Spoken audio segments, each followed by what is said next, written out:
श्री विष्णु ने पहले देवराज इंद्र और फिर देवर्षि नारद को यह संकेत देकर कि विरोधियों को कैसे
गुरुदेव, सागर मंथन से अमृत के स्थान पर विष निकल आया है।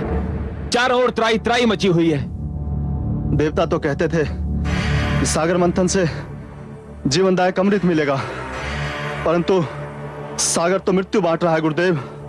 इसी कारण हम वहां से भाग आए। ऐसे में सागर मंथन से क्या लाभ? हम अब सागर मंथन में भाग नहीं लेंगे।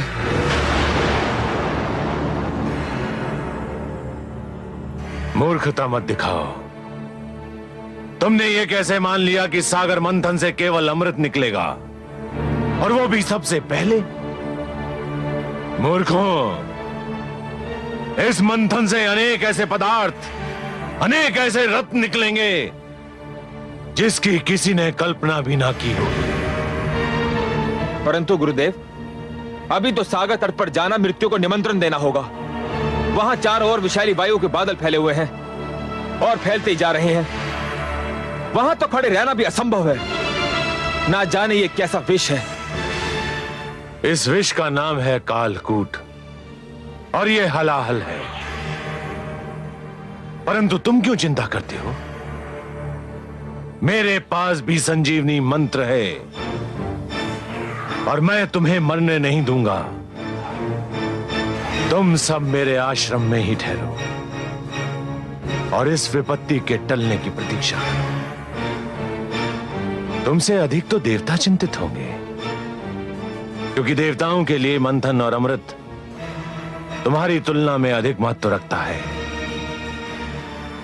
अब देखना है कि वो इस विपदा को टालने के लिए क्या उपाय करते हैं। जो आज्ञा गुरुदेव। रक्षा कीजिए, रक्षा कीजिए।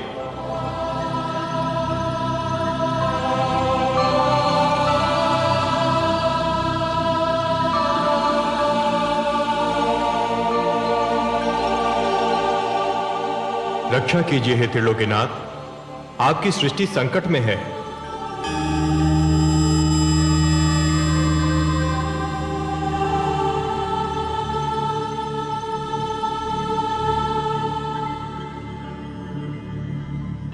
हे विश्वेश्वर, सागर मंथन से जीवनदायक अमृत के स्थान पर प्राणघातक विष निकला है। सृष्टि में हाहाकार मचा है। हे आदि प्रजापति, हे देवगण, जीवन को अमर बनाने के लिए मृत्यु से हर पग पर टकराना तो अवश्य पड़ता है। इसी संघर्ष में तो जीवन का सौंदर्य निहित है। जब शिशु माता के गर्भ में होता है तो उसे हर क्षण मृत्यु से संघर्ष करना पड़ता है। शिशु के जन्म से पूर्व माता भी जीवन और मृत्यु के इसी संघर्ष का अनुभव करती है, परंतु जैसे ही शिशु का जन्म होता है, समस्त सृष्टि मुस्कुराती है।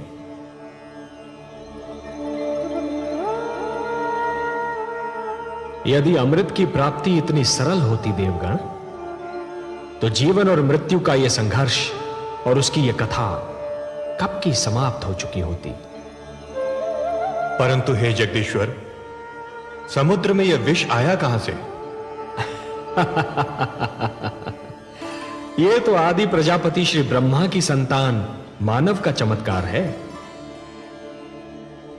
वो जिस वस्तु को भी अपने लिए उपयोगी नहीं समझता, उसे समुद्र की गहराइयों में फेंक देता है। वो ये नहीं सोचता कि जो वस्तु उसके लिए हानिकारक है, वो समुद्र के प्राणियों के लिए भी हानिकारक होगी। मैंने तो जल मनुष्य की आवश्यकताओं की पूर्ति के लिए बनाया था। सत्य कहा आपने हे ब्रह्मा। जल का तो अर्थ ही है जीवन, परंतु मनुष्य ने उसे व्यर्थ और हानिकारक वस्तुओं का भंडार बना दिया है। उसी प्रदूषण ने बढ़ते बढ़ते विष का रूप धारण कर लिया है। उसे एक न एक दिन समुद्र के गर्भ से बाहर तो आना ही था। हे लक्ष्मी नारायण, क्या यह नहीं हो सकता कि यह विष जहां से आया है, इसे उसी समुद्र में वापस फेंक दिया जाए? नहीं देवराज, नहीं। यह समस्या का समाधान नहीं है। यह तो समस्या से भागने का एक असफल प्रयत्न है। यदि इस विष को पुनः समुद्र के गर्भ में फेंक दिया गया तो वह दृष्टि से ओझल अवश्य हो जाएगा, पर उसके अस्तित्व का अंत नहीं होगा। वो कल फिर समुद्र के गर्भ से बाहर निकलेगा, किसी और पीढ़ी के लिए संकट बनेगा। देवराज, संकट का समाधान अगली पीढ़ी के लिए छोड़ देना स्वार्थ है, कुनीति है। हे सर्वेश्वर, सागर मंथन आपके आदेश के कारण आरंभ हुआ था। अमृत की प्राप्ति हमारे लिए नितांत आवश्यक है, परंतु इस विष के कारण मंथन स्थगित हो चुका है। आपका आदेश अधूरा रह गया है। हम मंथन करके आपके आदेश का पालन करना चाहते हैं, परंतु यह विष बाधा बन गया है। देवगण, ये बहुत जटिल समस्या है और इसका समाधान केवल भोलेनाथ कर सकते हैं। मैं देख रहा हूं कि इस संकट का निवारण केवल उन्हीं के पास है। चलिए, मैं भी आप सबके साथ उनकी सेवा में चलता हूं।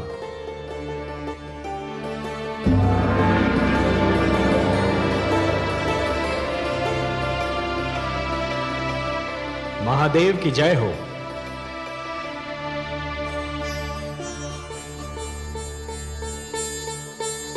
मेरे अहोभाग्य, आज कैलाश धन्य हो गया। आज कैलाश को त्रिमूर्ति के ही नहीं, समस्त देवताओं के भी दर्शन हो रहे हैं। मैं आप सबको प्रणाम करता हूं। कैलाश पर आप सबका स्वागत करता हूं। हे देवाधिदेव, हे महादेव, सृष्टि पर संकट की छाया गहरा रही है। संकट? हाँ भोलेनाथ, संहार करता तो आप हैं, परंतु आज आपकी इच्छा के बिना मानव जीवन पर संहार का प्रारंभ हो गया है। देवता और दानव मिलकर अमृत की प्राप्ति के लिए समुद्र मंथन कर रहे थे, परंतु इस मंथन की सर्वप्रथम भेंट कालकूट विष सिद्ध हुई है। अब यह विष समस्त सृष्टि के लिए संकट बना हुआ है। समस्या यह है कि इस विष के प्रभाव से यदि दानवों की मृत्यु हुई तो दैत्य गुरु शुक्राचार्य आपके दिए हुए संजीवनी मंत्र की शक्ति से उन्हें पुनर्जीवित कर लेंगे। श्री विष्णु की कृपा से देवताओं की भी सुरक्षा हो जाएगी। पर इस विष के दुष्प्रभाव से मेरी संतान, मेरा निर्दोष मानव समाप्त हो जाएगा। इसीलिए मैं आपसे विनती करता हूं कि हमारी सहायता कीजिए। हे महादेव, कालकूट विष सारे विश्व को अपनी लपेट में ले रहा है। हम पर कृपा कीजिए, इस संहारक विष को नष्ट कीजिए। देवराज, संहार करता तो केवल मैं हूं। विष भी मेरा ही आविष्कार है। विष मेरे लिए संहार करने का शस्त्र है और किसी भी विष को नष्ट नहीं किया जा सकता। विष को रोका जा सकता है, विष को सीमित किया जा सकता है, विष के दुष्प्रभाव को समाप्त किया जा सकता है, परंतु विष को नष्ट नहीं किया जा सकता। और हां देवराज, संसार में कालकूट ही एकमात्र विष नहीं है। विष तो कटुवाणी में भी होता है, अश्लील विचारों में भी होता है। वाणी के विष को यदि कानों में ही रोक लिया जाए तो उसका प्रभाव हृदय तक नहीं पहुंचता, और अश्लील विचारों के विष को यदि मस्तिष्क में प्रवेश न करने दिया जाए तो वो चरित्र को हानि नहीं पहुंचा सकता।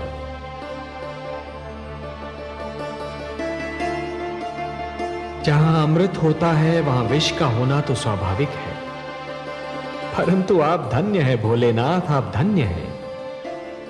कालकूट विष का प्रभाव तो आपके सुंदर तर्क ने ही कम कर दिया। अब शेष समस्या का समाधान भी आप ही निकालेंगे। आपने सत्य कहा कि विष को नष्ट तो नहीं किया जा सकता, परंतु उसे रोका अवश्य जा सकता है, और यह कार्य केवल आप ही कर सकते हैं देवाधिदेव। हे त्रिलोकेश्वर, आप सब चलकर मेरे पास आए हैं। यहां आकर आपने मुझ पर कृपा की। आपके आदेश का पालन करके मुझे हर्ष होगा। मुझे कालकूट को कहीं रोकना होगा, उसकी सीमा का निर्धारण करना होगा। जगत के कल्याण के लिए यह कार्य मैं अवश्य करूंगा। आप चिंता न करें, मैं आपके साथ सागर तट पर चलता हूं।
हे महेश, हे महादेव,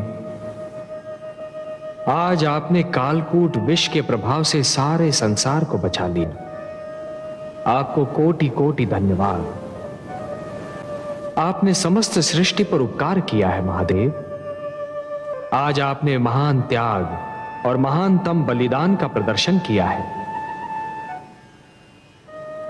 हे भोलेनाथ, आज से आप नीलकंठ हो गए और यह समस्त संसार इस नीलकंठ का सदैव आभार मानेगा। मैं स्वयं आपका ऋणी रहूंगा नीलकंठ, क्योंकि जिन लोगों की रक्षा मुझे करनी चाहिए थी, आज उन सब की रक्षा आपने की है। आज आपने समस्त संसार को यह ज्ञान दे दिया कि जिस प्रकार सूर्य बनने के लिए अग्नि बनना पड़ता है और अग्नि में जलना भी पड़ता है, उसी प्रकार शंकर बनने के लिए विष का प्राशन भी करना पड़ता है। और हे नीलकंठ, इस विष को आपने कंठ तक रोककर यह भी सिद्ध कर दिया कि विष चाहे जैसा भी हो, उसके प्रभाव को रोकना संभव है। इसलिए मैं स्वयं महाविष्णु आपको प्रणाम करता हूं।